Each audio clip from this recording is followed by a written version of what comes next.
জয় মা। গুরুশক্তি চ্যানেলের পক্ষ থেকে আপনাদেরকে স্বাগতম। তো আজ যে ভিডিওটি দিতে চলেছি এটা হচ্ছে স্বামী স্ত্রী বশীকরণ। খুব সহজে আপনারা একে অপরকে বশীকরণ করতে পারেন।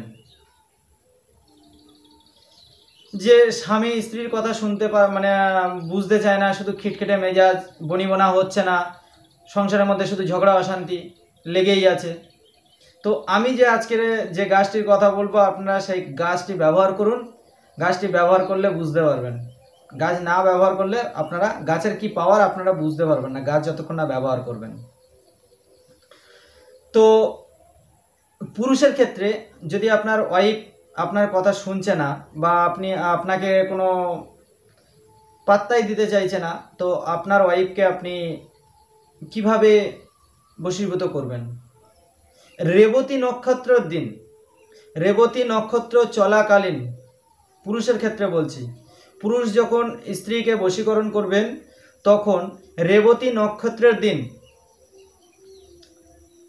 তুলসী গাছের শিকড় তুলবেন এবং রেবতী নক্ষত্র থাকাকালীন আপনি নিমন্ত্রণ করে আসবেন এবং সূর্য ওঠার আগে আপনি ওই গাছ তুলে নিয়ে আসবেন। রেবতী নক্ষত্র থাকাকালীন তুলে নিয়ে আসার পর নিঃশ্বাস বন্ধ করে তুলে নিয়ে আসবেন এবং আপনার যে মনের ইচ্ছা সেটা আপনি গাছকে জানিয়ে আসবেন, ধূপ দেখিয়ে আসবেন, তারপর তুলে নিয়ে আসবেন সূর্য ওঠার আগে।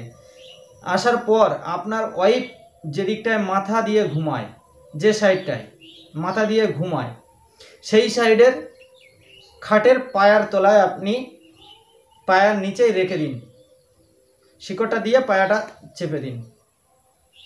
7 থেকে 11 দিন সময় দিলাম, আপনার স্ত্রী আপনার কথা শুনবে। স্ত্রী যদি স্বামীর জন্য করতে চান তো সেই ক্ষেত্রে আপনারা কি করবেন? পুষ্যা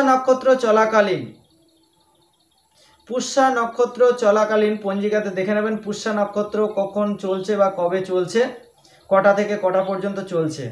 তো পুষ্যা নক্ষত্র চলাকালীন আপনারা নিমন্ত্রণ করবেন, করে সূর্য ওঠার আগে আপনারা ওই শিকড় তুলে নিয়ে আসবেন।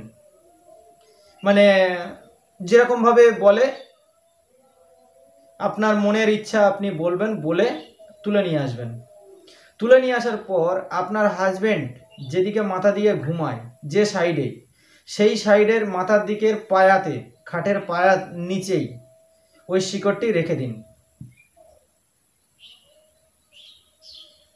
7 থেকে 11 দিন দেখবেন আপনার হাজবেন্ড আপনার সঙ্গে ভালো ব্যবহার করতে বাধ্য। আমি যে আজকের গাছটির কথা বললাম, যে গাছগুলির কথা বললাম, আপনারা ব্যবহার করুন, ব্যবহার করলেই বুঝতে পারবেন। তো ভিডিওটি যদি আপনাদের ভালো লেগে থাকে তাহলে লাইক করবেন, শেয়ার করবেন এবং সাবস্ক্রাইব করবেন। তো ভালো থাকবেন, সুস্থ থাকবেন। জয় মা।